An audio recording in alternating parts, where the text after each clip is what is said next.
قضاوت دیدار آقای سید وحید کاظمی به همراه آقایان علیرضا ایدرون کمک اول ایشون و علیرضا منبینی کمک دوم ایشون بر عهده دارند. داور چهارم هم آقای محمد علی صالحیه. درگیری وسط تصاوب توپ، خبری از اعلام خطا نیست. موقعیت برای پرسپولیس، ارسال به روی دروازه. سانتری که انجام داد امید عالیشاه ارتفاعش خیلی زیاد بود و از سمت چپ خط دفاعی فش توپ به بیرون رفت. اصرار دارن به بازیسازی از عقب زمین و خبری از توپ‌های بلند نیست. آرام آرام جلو میان، یه ارسال بلند پشت سر مدافع. موقعیت برای علی پور در محوطه جریمه. پاس رو به جلو میده، سمت چپ فضا مناسبه برای نفوذ ساسان جعفری. از همونجا اقدام به ساند پشت محوطه جریمه. ضربه سر شیرجه‌ای که موقتا توپ رو دور میکنه. در برگشت بازیکنان فجر باز هم موقعیت برای ساند، ارسال به روی دروازه و این ضربه سر حسین شهابی که جایی در چارچوب دروازه امیررضا رفیعی نداره. ایران هواداران تیم‌های پرطرفدار همانند پرسپولیس، استقلال، سپاهان، تراکتور و همین فجر شهید سپاسی که از تیم‌های ریشه‌دار و پرطرفدار در شهر شیراز، اینجا دروازه پرسپولیس باز میشه. گل اول و تیم میهمان موفق میشه به ثمر برسونه روی قفلت مدافعان پرسپولیس. نتیجه 1-0 میشه به نفع فجر شهید سپاسی. مجتبی حق دوست بود که اونجا به نظر ضربه نهایی رو زد و دروازه رو باز کرد. یه اشتباه کشنده در قلب خط دفاعی پرسپولیس و دروازه این تیم که با جریمه بازیکنان فجر سپاسی باز شد.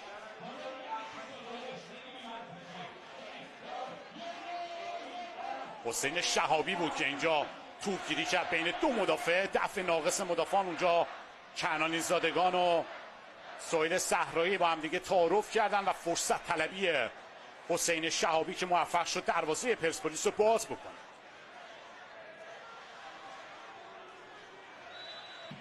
فضاهای کناری رو کاملا پوشش میدن بازیکنان فجر، اجازه نمیدن که نفوذی انجام بشه از این مناطق. امید عالیشاه یه تغییر مسیر پشت محوطه جریمه، ارسالش به روی دروازه. توپی که از روی سر بازیکنان رد میشه و به بیرون از زمین میره. جلو کشیدن سرزنان پرسپولیس، پرتاب بلند به محوطه جریمه. موقعیت برای پرسپولیس، توپ برگشتی. رفیعی نتونست کنترل خوبی رو داشته باشه. براجه باز هم سانت به روی دروازه، این ضربه سر. موقعیت برای پرسپولیس، خطرناک. توپ از کنار دروازه به بیرون رفت. باز هم برای فرشاد احمدزاده، یه پاس رو به جلو حوالی محوطه جریمه. موقعیت برای قرمز پوشان. مارکو باکیچ گارد شوتو گرفت ولی این کار انجام نداد، آورد به سمت راست. سانت روی دروازه، فرصت برای پرسپولیس.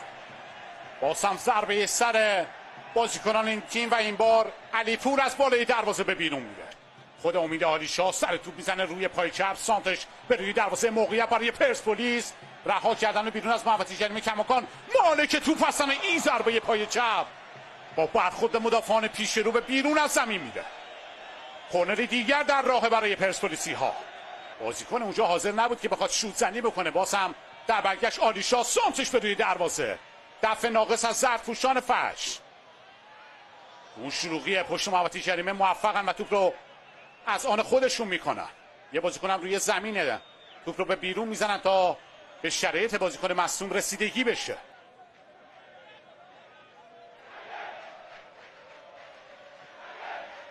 عالیشاه پاس بین مدافع، موقعیت برای علی پور در محوطه جریمه. سر توپ میخواد بزنه و رد بشه از مدافع.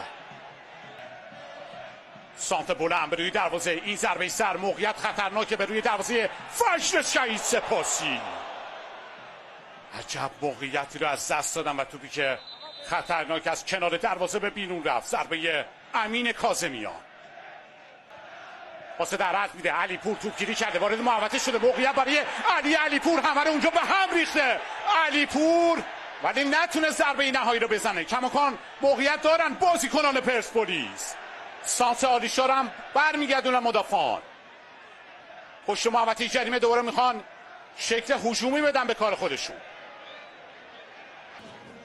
پیکان هم نیمه اول رو 1-0 از ذوباهم برده. بازی مثل رفسنجان و خیبر 2-1 به نفع مصر. موقعیت برای فجر سپاسی در محوطه جریمه برای زدن گل دوم. این ضربه از زاویه بسته که کار سختی رو برای مهارش نداشت امیررضا رفیعی. فعلا لیگ آغاز خواهند کرد. آلیشا سانتش به تیر دورتر در مسیر توپ. غلامزاده است که توپ رو مشت میکنه. با چند تا پاس کوتاه از زیر پرس بازیکنان پرسپولیس خارج شدن و توپ را آوردن به میانه زمین. میرن که خلق موقعیت میکنن برای دروازه پرسپولیس. پاس بین مدافعان، موقعیت برای فجر سپاسی پشت محوطه جریمه. پاس کوتاه، ارسال به روی دروازه، فرصت برای فجر سپاسی. سهیل صحرایی اونجا این بار کار دفاعیشو به خوبی انجام میده. توپ رو موقتا دور میکنه از پشت محوطه جریمه. ضربه‌ای که راهی به دروازه نداره. شروین در لیست تیم پرسپولیس باعث شده که دستش خالی باشه آقای وحید هاشمیان و با آنچه که داره فعلا داره بازی رو انجام میده. فرصت برای فجر سپاسی. ضربه پای چپی که با برخورد پای مدافعان پرسپولیس شد که کورنر میشه. بازیکنان تهاجمی تا بتونن گزینه پاس باشن برای هاپک‌های ارسال به روی دروازه. این ضربه سر در دهانه دروازه. فرصت برای پرسپولیس. برخورد دو بازیکن و توپی که در نهایت دور شد. سمت چپ دید فرشاد احمدزاده رو ولی توپ نرسید به این بازیکن. در مسیر توپ میثم مرادی قرار گرفته، توپ پس گرفتن. حالا بازیکنان فجر میرن که طراح حمله باشن به روی دروازه پرسپولیس. پاس بین مدافعان، موقعیت برای زدن گل دوم از دروازه‌بانم رد شده و ضربه به سمت دروازه. دروازه رو نجات میده سهیل صحرایی. نقش ناجی رو به خوبی ایفا کرد برای پرسپولیس تو این صحنه. حرکت سریع بازیکنان فجر سپاسی و ضربه نهایی و بغل پای حسین شهابی که میرفت خودشو ضربه کنه رو کوتاه کار میکنه. پاس به پشت محوطه جریمه، ضربه مستقیم به سمت دروازه. توپ برگشتی و این ضربه و برخورد به مدافعان. توپ از سمت راست خط دفاعی پرسپولیس به بیرون میره. پاس به سمت راست، امید عالیشا که تعویض منطقه بازی داده و رفته و در سمت راست حاضر ارسالش به تیر دورتر. موقعیت برای پرسپولیس. پرواز علی غلامزاده که توپ رو روی هوا مهار میکنه. درخواست توپ داره میلاد محمدی ولی پاس بهش نمیده. اونجا صحرایی بردن بازی به کانال میانی زمین با کیچ. منطقه بازی رو برد به سمت راست برای آلیشا. یه تغییر ماسی با ارسال روی پای راست به مقابل دروازه. فرصت برای علیپور، موقعیت برای امید عالیشا. این ضربه پای چپ که راکی کورنر شد. ارسال نرم به محوطه جریمه. این ضربه سر، موقعیت برای زدن گل دوم. خوش شانس بودن بازیکنان پرسپولیس که دروازه‌شون تو این صحنه باز نشد. یعقوب براژه، یه سانتری دروازه، موقعیت برای تیم میزبان. این بار هم علی غلامزاده. تیمشون خوب بازی کرد تو این دیدار در کار دفاعی، خصوصا مقابل پرسپولیس. آلیشا سانتش به روی دروازه، این دفعه ناقص از دروازه‌بان فجر. پاس رو عقب به پشت محوطه جریمه. براژه سانت روی دروازه، فرصت برای پرسپولیس. به زیر توپ میزنه اونجا علی غلامزاده و توپ رو از مقابل دروازه دور میکنه. ضربه کورنر ارسال به روی دروازه. توپ برگشتی میتونه خطرناک باشه به روی دروازه فجر. اورونوف روی پای چپ، ضربه به سمت دروازه. باز هم کورنر برای پرسپولیس به دست میاد. ضربه بلندش به زمین پرسپولیس در حوالی محوطه جریمه بدن میذاره اونجا میلاد محمدی و پاس رو به عقب میده. رفیعی اشتباه میکنه، لو دادن توپ، موقعیت برای فجر سپاسی. این ضربه به سمت دروازه. حرکت خوب از سوی بازیکن پرسپولیس پشت محوطه جریمه. علیپور سانت تیزش به مقابل دروازه، دفع ناقص مدافعان. فرصت برای پرسپولیس. علی غلامزاده که زودتر از او رضا شکاری به توپ ضربه زد. اینم فرصت لحظات قبلی بود که بازیکنان فجر داشت. اینجا صحنه قبلی بود که آفساید بازیکنان پرسپولیس اعلام شد.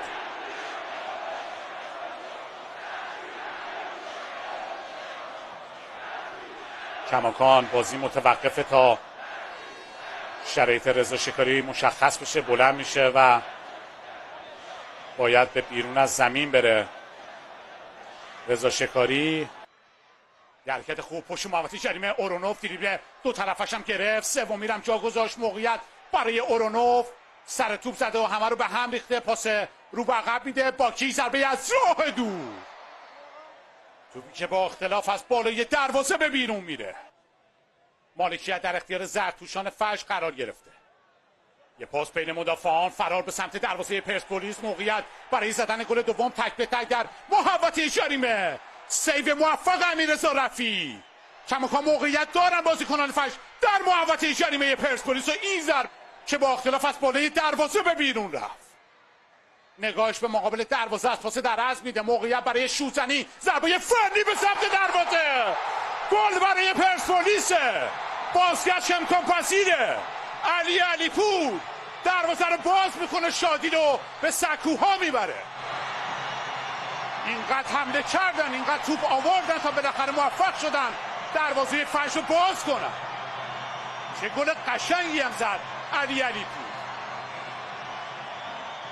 استارت میزنه برای آقای گلی در همین بازی اول، موفق به گلزنی میشه. فرصت‌های زیادی نداشت تو این بازی ولی از تک موقعیتش نهایت بهره رو برد.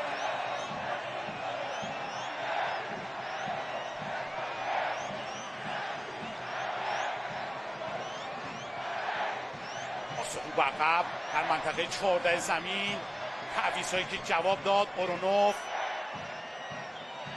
خوبی کاشتن برای علیپور بدون کار اضافه با یه بغل پایی درجه 1.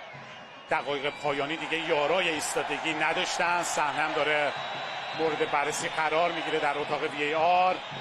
گل در شرایط سالم به ثمر رسیده و باید از میانه زمین شروین بزرگ توپ رو به جریان بازی بیاره. توپ زیر پای بازیکنان قرمز پوشه. این سانت نرم به مقابل دروازه و این ضربه سر. عجب موقعیت ایدئالی رو برای زدن گل از دست میده رضا شکاری. اینجا در سوتش میدم آقای سید وحید کاظمی پایان بازی رو اعلام میکنه. یه بازی جذاب و دیدنی رو دیدیم از سوی دو تیم پرسپولیس و فجر سپاسی که در نهایت با نتیجه 1-1 مساوی به پایان رسید. امیدوارم که از دیدن این بازی لذت برده باشیم. من از حضور شما مرخص میشم. همراه باشید با شبکه 3 و برنامه فوتبال برتر. خدایا رو نگهدارتون باشه.